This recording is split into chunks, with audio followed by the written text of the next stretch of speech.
અરવલ્લી જિલ્લા કોંગ્રેસ દ્વારા સંવિધાન બચાવવા રેલી યોજવામાં આવી હતી। જય બાપુ જય ભીમ જય સંવિધાનના નારા સાથે અરવલ્લી જિલ્લા કોંગ્રેસ દ્વારા રેલી કાઢવામાં આવી હતી।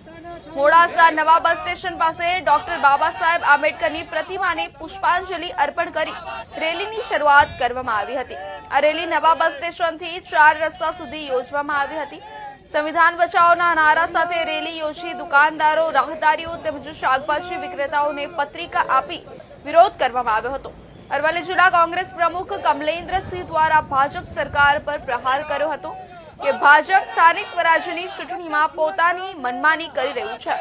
ભાજપ પોતાના ઉમેદવારોને બિનહરીફ વિજેતા કરવા માટે કોંગ્રેસના ઉમેદવારોને ધાક ધમકી આપી અથવા ડરાવીને ઉમેદવારોના ફોર્મ પરત ખેંચવીને ભાજપ પોતાના ઉમેદવારોને બિનહરીફ વિજેતા બનાવી રહી છે તેવા આક્ષેપ કરવામાં આવ્યા હતા।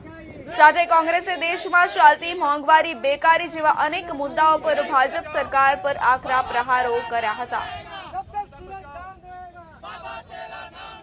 દેશની અંદર કોંગ્રેસ પાર્ટી દ્વારા દરેક જિલ્લા, પ્રદેશમાં અને તાલુકા મથક ઉપર જે પ્રમાણે આજે લોકશાહીની હત્યા થઈ રહી છે તે બાબતને લઈને અને સંવિધાન જ્યારે આ ભારતીય જનતા પાર્ટીના શાસકોની અંદર જ્યારે ખતરામાં મુકાઈ ગયું હોય એ પરિસ્થિતિનું જ્યારે દેશની અંદર નિર્માણ થયું છે ત્યારે ગુજરાત પ્રદેશ કોંગ્રેસના આદેશ અનુસાર આજરોજ અમે અરવલ્લી જિલ્લા કોંગ્રેસ દ્વારા મોડાસા ખાતે બજારની અંદર જે સંવિધાન બચાવો, દેશ બચાવો, જય બાપુ જય ભીમ જય સંવિધાનના નારા સાથે સમગ્ર કાર્યકરો સાથે આજે સંવિધાન બચાવવા માટે અને લોક જાગૃતિ માટે મોડાસા બજારની અંદર પત્રિકાનું વિતરણ કર્યું। સમય અને સંજોગો પ્રમાણે જોઈ રહ્યા છે જ્યારે આ દેશની અંદર લોકશાહી ખતમ થતી હોય તેમ જ્યારે આ સ્થાનિક સ્વરાજ્યની ચૂંટણીઓ અત્યારે ચાલી રહી છે, નગરપાલિકાની ચૂંટણીઓ ચાલી રહી છે, એ દરમિયાન તમે જોશો કે ભારતીય જનતા પાર્ટી પોતાના ઉમેદવારોને બિનહરીફ કરવા માટે કોંગ્રેસ પાર્ટીના ઉમેદવારોનું ધાક ધમકી, જોર જબરજસ્તી, લોભ લાલચ, શ્યામદાનની નીતિ અપનાવી અને ફોર્મો રદ કરવા, ફોર્મો પાછા ખેંચાવા, જાણે કે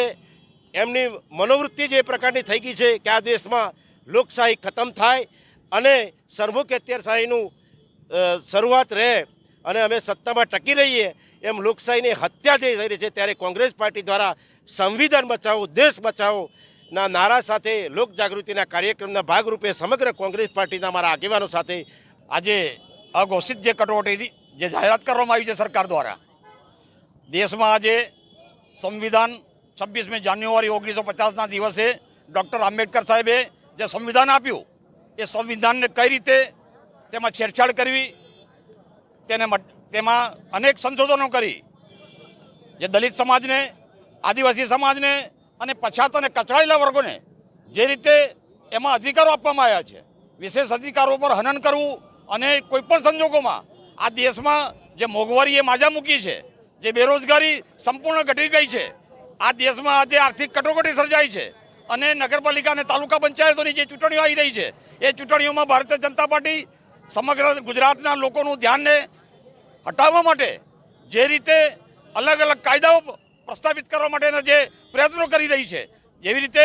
સમાન સિવિલ કોડ હોય કે અન્ય બાબતો હોય, વકફ બોર્ડ હોય કે દલિત સમાજને રિઝર્વેશન આપવું હોય, આદિવાસી સમાજનું રિઝર્વેશન ખતમ કરવું હોય, આવા અનેક મુદ્દાઓ પર પોતે છેડછાડ કરીને સમગ્ર ગુજરાતમાં જે પછાત, વંચિત અને કચડાયેલા લોકોને જે ન્યાય મળવો જોઈએ એ ન્યાય ન મળવાના કારણે આજે પ્રદેશ કોંગ્રેસ સમિતિ દ્વારા, અરવલ્લી જિલ્લા કોંગ્રેસ સમિતિ દ્વારા આજે મોડાસામાં એક પ્રતિકાત્મક બાબા સાહેબ આંબેડકરની પ્રતિમાને ફુલાર કરીને અહીંયા 4 રસ્તા ઉપર એક યાત્રા કરી છે। આ યાત્રા કરવાનો મુખ્ય ઉદ્દેશ જે છે કે સમગ્ર ગુજરાતની જનતાને એક મેસેજ મળે કે આ દેશમાં જે ભારતીય જનતા પાર્ટી જે રીતે સંવિધાન સાથે છેડછાડ કરે છે તેની સામે દિલ્હીમાં આવેલા